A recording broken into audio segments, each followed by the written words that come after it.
Hello.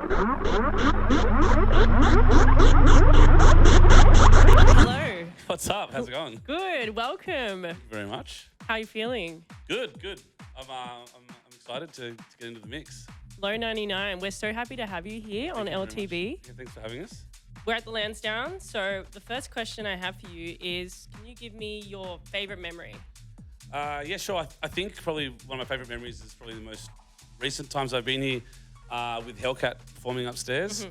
We work with those guys and they're good friends, so that was a sick night. There's lots of nights I don't remember as well, but yeah, it's a lot of good memories here. Yeah, so obviously you've been here many times over the years. You've been producing and DJing for quite some time. Can you tell me how you got into production and DJing? Yeah, sure. In high school, I guess, really started. I'd like not to listen to anything I made back then, but yeah, I would have started making music probably in year 11 or 12. And yeah, after that I discovered raves and dance music, and I guess the rest is history. Do you have like particular artists that inspire you or have inspired you over the years? Because like I've seen that you've remixed artists to the likes of Panau, Cascade, Fatboy Slim, and like was there a moment that you went, damn, like this is really what I'm doing? Yeah, so like those are all remixes I've done, and yeah. whenever something like that comes through, it's like, whoa, like actual, because like, you know, they're people that you know grew up listening to. Yeah, totally. And you know, even you know, I used to listen to a lot of breakbeat when I started, and I still make a lot of breaky stuff now. Yeah. I'm going to put some breaks in the set as well. Oh, sick. But people like DJ Zinc and Stan and Warriors were like, you know, the goats when I was growing up, and now I know the guys and playing their music, and it's sick, yeah. That's awesome. Yeah. Okay, so we spoke about how you got into DJing and production, but can you explain to us, like, where did the name LO'99 come from?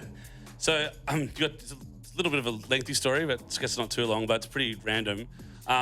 So We love a random story. I was coming up. I needed to come up with a name for my project, and had a whole bunch of music. My friend was running a night, like a weeknight party in Sydney, and I had a whole bunch of the music there, and we were just sort of testing him out, like at a club. Yeah.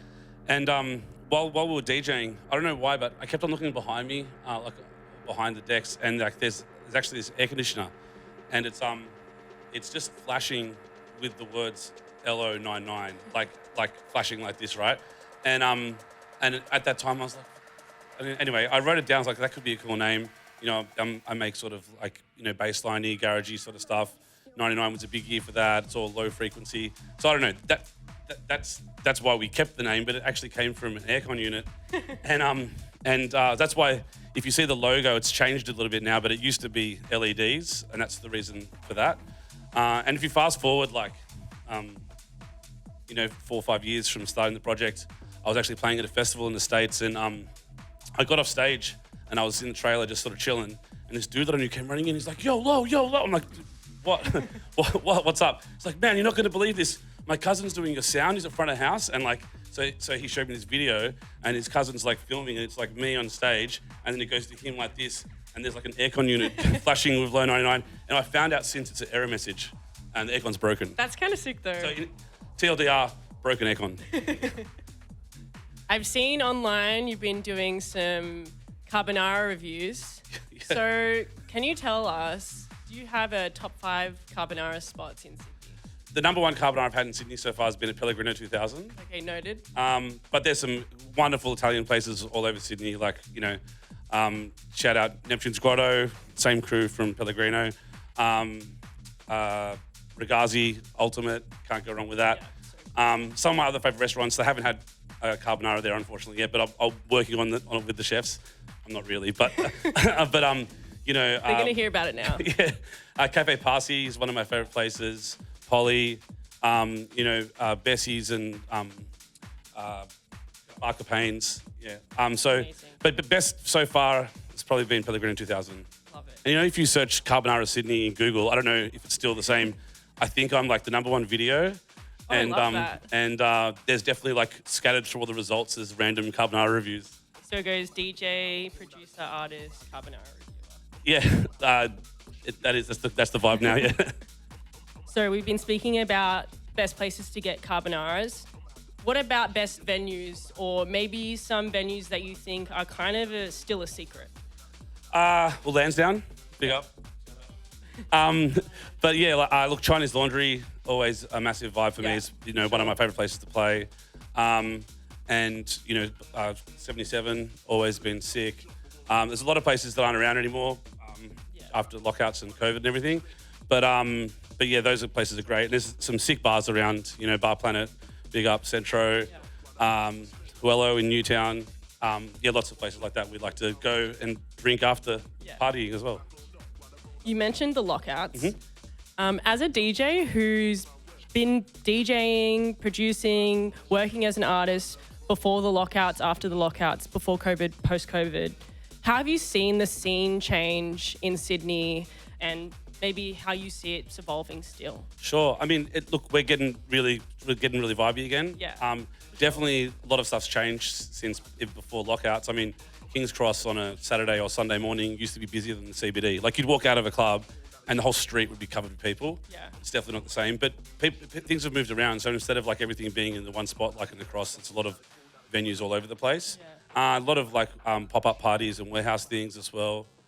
It's getting good again. So yeah, I mean, I sadly only saw Sydney after the lockouts, but in my time, I've definitely seen in recent years it's become a lot more lively and there's a lot of more DIY parties going on, which is just like great to see the scene growing again. Yeah, I think it's really healthy for the scene, all that stuff happening. Yeah. It was definitely still sick going to the Cross and you could go to 3 clubs in one night and see, Ajax and Bang Gang guys and then, and then a couple of internationals all in one night going bang, bang, bang like that. But, we're getting back into the action now, which is good. Yeah, awesome. So good to hear.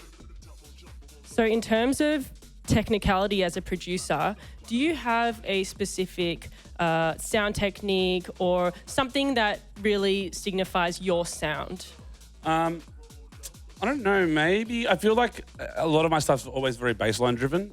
And if I start a record, it's always with the bass line and a kick drum before I start doing percussion stuff. But I don't know, very bassliney. I've always been doing, I started off making breaks in garage yonks ago, and and that's a primary sound that I'm sort of working on at the moment. Yeah.